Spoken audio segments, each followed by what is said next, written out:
Orson Wells has come to be the most famous name of our time in American drama. Orson Wells. Good evening. We're starting off tonight with the best story of its kind ever written. You will find it in every representative library of classic English narratives. It is Bram Stoker's Dracula. The next time I speak to you, I'm Dr. Arthur Seward. George Coulouris plays Jonathan Harker, and Martin Gable plays Dr. Van Helsing.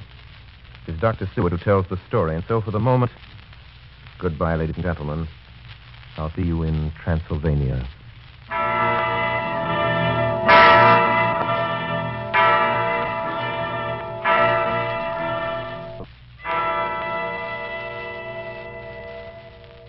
Ladies and gentlemen, my name is Arthur Seward. I'm here tonight to bear witness to the truth of certain events which you may find it hard to believe, but I ask you to believe them. I have here certain documents, telegrams, clippings from the press of the day, memoranda, and letters in various hands. All needless matters have been eliminated, so that a history almost at variance with the possibilities of contemporary belief may stand forth as simple fact. I present you first with excerpts from the private journal of Jonathan Harker. I, Jonathan Harker, lawyer's clerk, article to Peter Hawkins, Esquire of Exeter, England, am writing this journal in the hope that if misfortune overtakes me, it may one day come to the eyes of those who love me.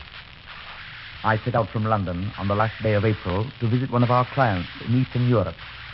On May the 3rd, I arrived in Budapest and came after nightfall to Klausenburg on the borders of Transylvania. At Bistritz, there was a letter of welcome for me from our client, informing me that his carriage would await me at the Borgo Pass. It was signed Dracula.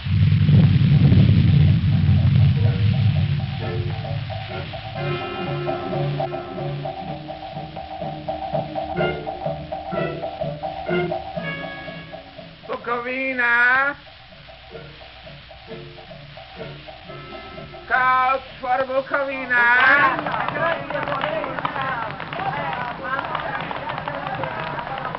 The road was rough, but still we seemed to fly over it with feverish haste. When it grew dark, there seemed to be some excitement among the passengers. They kept speaking to the driver and looking at me and urging him on to greater speed. The crazy coach rocked on its great leather springs.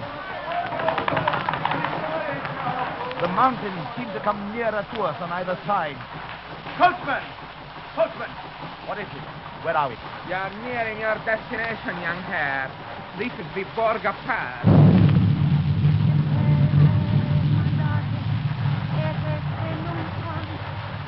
There were black, rolling clouds overhead, and in the air the oppressive sense of thunder.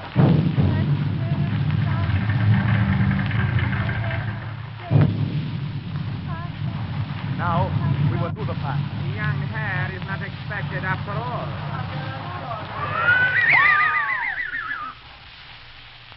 You are early tonight, my friend. A caleche with 4 horses had drawn up beside us.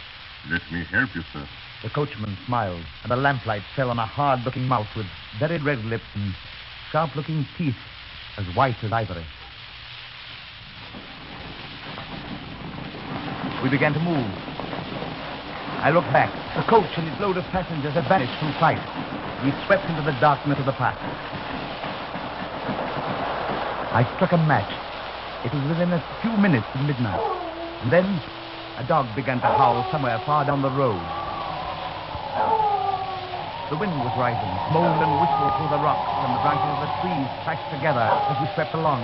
It grew colder and colder still, and fine powdery snow began to fall. The baying of wolves sounded nearer and nearer, as though they were closing round us from every side. We kept on ascending, always ascending. The howling of wolves was growing less. Presently, it ceased altogether. And just then, the moon broke through the black clouds, and by its light, I saw around us a ring of wolves running alongside the carriage, in silence, with white teeth and lolling red tongues, with long, sinewy limbs and shaggy hair. Welcome to my house. I must have fallen asleep. The carriage had pulled up in the courtyard of a vast ruined castle. The coachman was nowhere to be seen. Welcome to my house.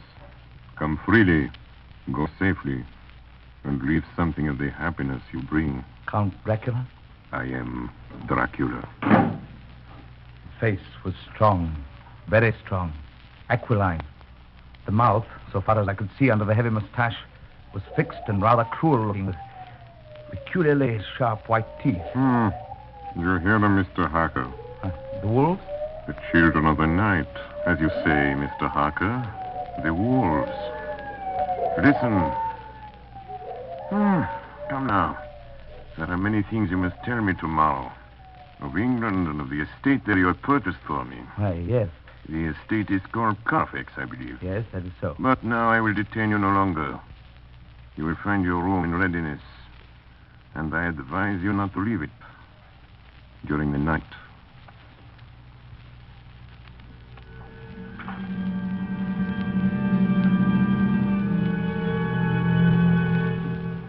This castle is on the very edge of a terrible precipice. A stone falling from the window would fall 1,000 feet without touching anything. I explored. There are doors everywhere, and all of them locked. The door to the great hall, the door to the courtyard, every door in the castle is closed, bolted against me. The castle of Dracula is a prison, and I am a prisoner.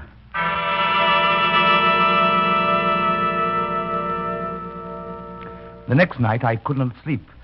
So after a few hours, I got up and, lighting my candle, I placed my shaving mirror on the dressing table and was just beginning to shave. You seem restless, Mr. Harker. I had not seen him, although the reflection of the glass covered the whole room behind me. I turned to the glass again. Count Dracula was close to me, and I could see him over my shoulder, but there was no reflection of him in the mirror. It was blank. I started and cut myself on the side of the throat. The blood was trickling down my neck. Count, my mirror! The blood! The blood. Wipe the blood from your face, Mr. Harker. And take care how you cut yourself. It is more dangerous than you think in this country.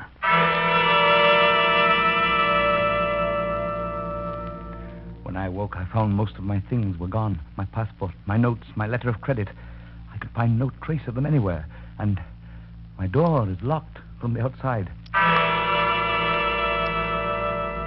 June 20th. There is work of some kind going on in the castle. Now and then I hear the faraway muffled sound of mattock and spade. And last night, the second of the predated letters which Dracula made me write, the second of that series which is to blot out the very traces of my existence from the earth, went forth.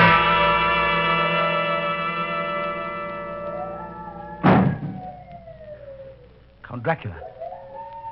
Yes, my young friend. Well, what of me? When am I free? When can I leave this place? Free? Mr. Harker, you're always free. You want to leave? Would you like to leave tonight? Yes, in God's name. My dear young friend, not an hour shall you wait in my house against your will. Come, follow me.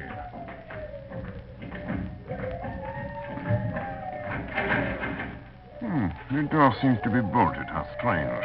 The door is locked. Well, in God's name, open it. As you will, Mr. Harker. You English have a proverb which is very close to my heart. Welcome the coming, speed the parting guest. Good night, Mr. Harker. Shut the door! Shut the door! I tell you, shut the door! Shut... The door is shut, Mr. Harker. I take it you will remain.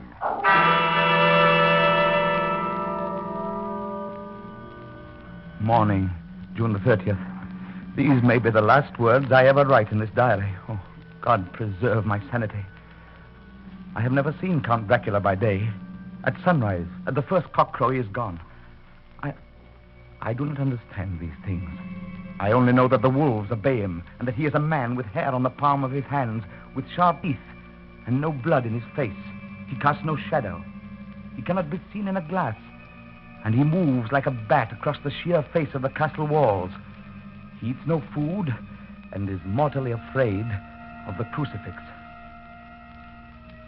As I write this, I hear in the courtyard the rolling of heavy wheels and the cracking of whips.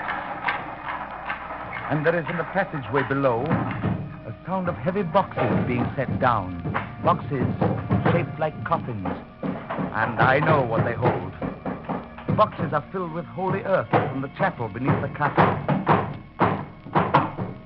It is the last box being nailed down.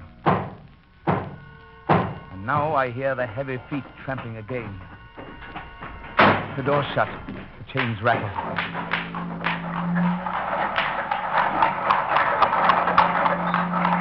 In the courtyard and down the rocky way, the roll of heavy wheels, the crack of whips. Help! Help! Help! The wagons have gone. I'm alone in the castle. I'm alone in the castle.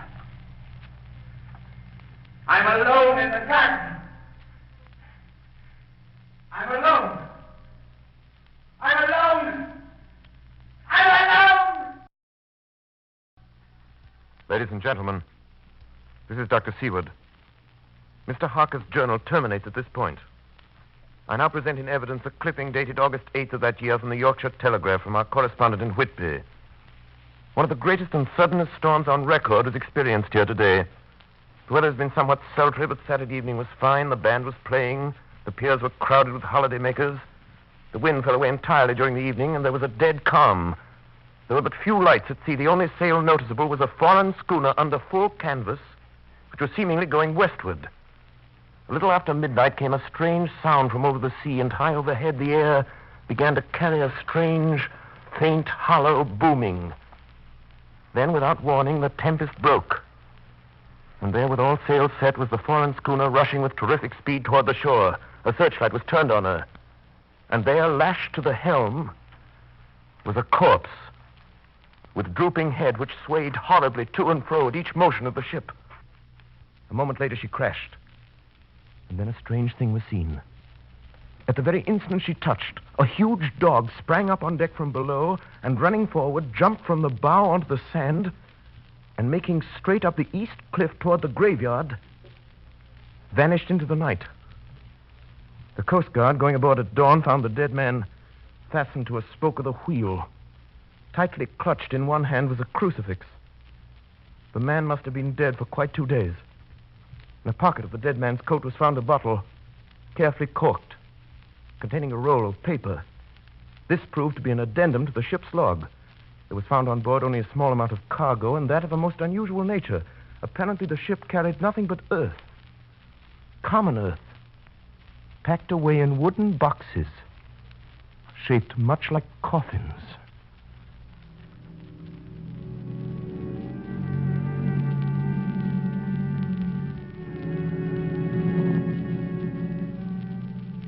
Log of the Demeter. Russian flag, Black Sea to Whitby. July 6th. Finished taking in cargo, a queer cargo, boxes of earth. At noon, set sail, east wind, fresh. Crew, 4 hands, 2 mates, cook, and myself, captain. July 11th. Entered Bosporus. At dark, passed through Dardanelles.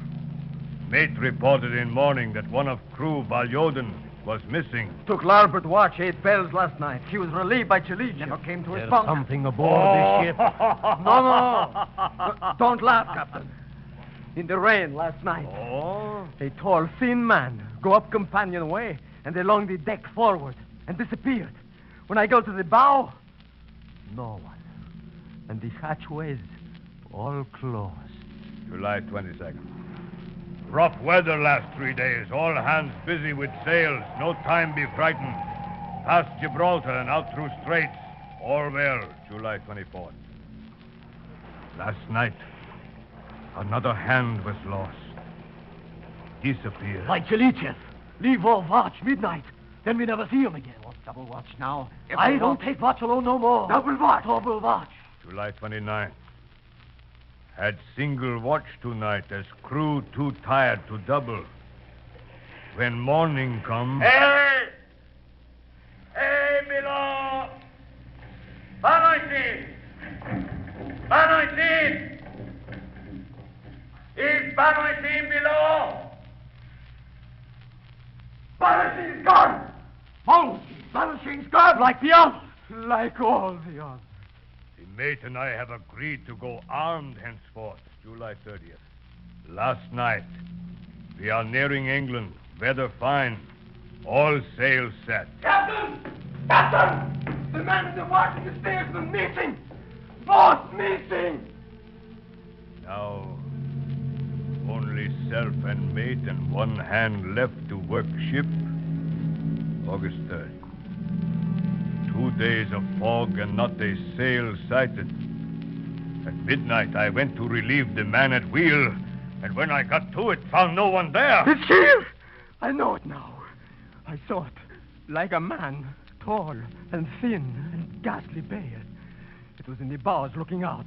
I gave it the knife, and my knife went through it. What? Empty as air. What is it? What are you talking about? It's here, and I'll find it. It's in the hold. In one of those boxes of earth. I'll unscrew them one by one and see. And see. He is mad. Stark raving mad. It's no use my trying to stop him. He can't hurt those big boxes. They are invoiced as common earth. He's there. Down in the hold.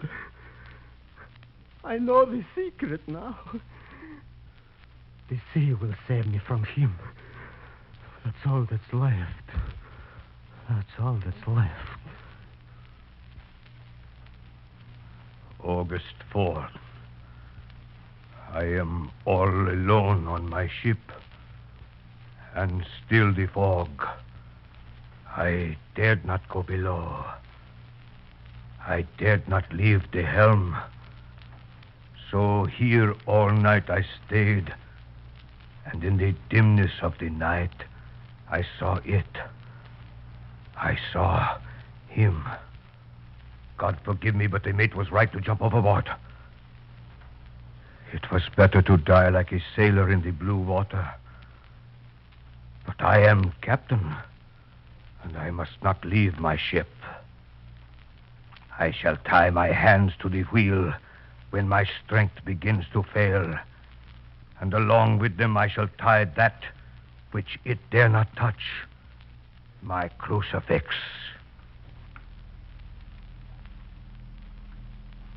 I am growing weaker, and the night is coming on.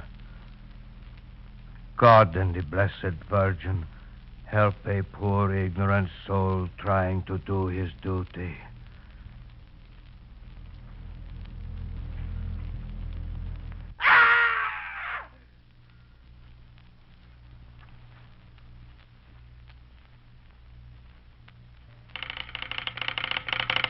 Telegram, Seward, Perfleet, to Van Helsing, Amsterdam. Lucy was in an alarming condition. Cannot diagnose. Come at once. Seward.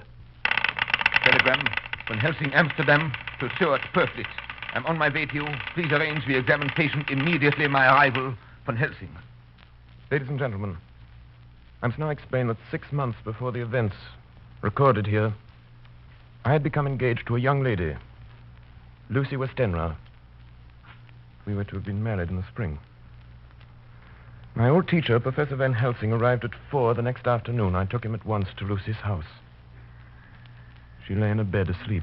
She was ghastly, chalkily pale. The red seemed to have gone even from her lips and gums, and the bones of her face stood out. Young miss is bad. Very bad. She must have blood or she will die. Yet she is not anemic. The qualitative analysis of her blood gives quite normal condition. It is strange. I do not like to think how strange. Look! My God, her throat, look! The black velvet band that she always wore had dragged up a little and showed a red mark on her throat. Just over the external jugular vein were 2 punctures, not large, but not wholesome looking. The edges were white and worn looking. Well? Well, what is it, Professor? What's wrong with her? Speak frankly. You can tell me the worst. I wish I could, Stuart. I wish I could. But I do not dare. But won't you tell me anything? I will tell you this. Your young lady is in a danger greater than death. You must believe me. If you leave her for one moment and harm befalls, you will not sleep easy thereafter.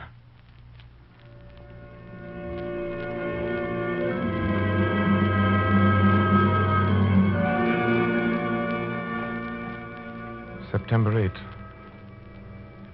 I sat up all night with Lucy. Arthur, I'm afraid. Night, dear. You can sleep tonight. I'm here watching you. Nothing can happen. And I promise if any sign of bad dreams, if I see anything, I'll wake you at once. You will? Will you really? Then I'll sleep. I sat all night by her bedside. And she did not wake once during the night, although a boughs or a bat or something flapped almost angrily against the window panes. September 11th. Still quoting from my private journals. It was at this time that I received a message from Purfleet. It read 10:20 p.m. St. John's Hospital, serious complications, case 891, your immediate presence, London, imperative. I had no choice. Sometime later, a paper was found among Lucy Westenra's belongings. I write this and leave it to be seen so that no one may by any chance get into trouble through me. I went to bed as usual, taking care that the window was closed, as Dr. Van Helsing had directed. About 2 a.m, I awakened. I went to the door, called out, "Arthur! Arthur!" There was no answer. Something's broken the window. I'm in the room, alone. I dare not go out. The house seems empty. The air is full of specks, floating and circling in the draught from the window. And the light burns blue and dim. What am I to do? Something very sweet and very bitter all around me. And I seem sinking into deep water.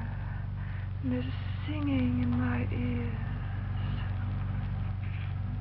You shall be flesh of my flesh, blood of my blood.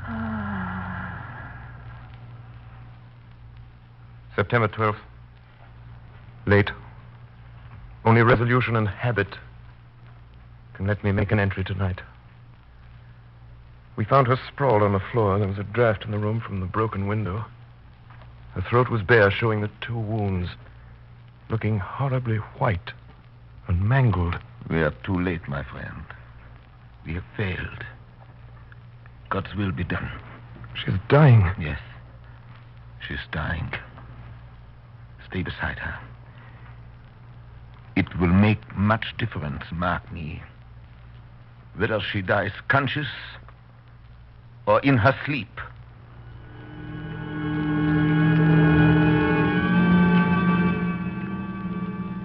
It was late in the afternoon before she opened her eyes. Arthur, oh, my love, I'm so glad you've come. I took her hand and knelt beside her. Her breath came and went like a tired, peaceful child's. And then the light from the setting sun fell on her face, and then, insensibly, a strange change came over her.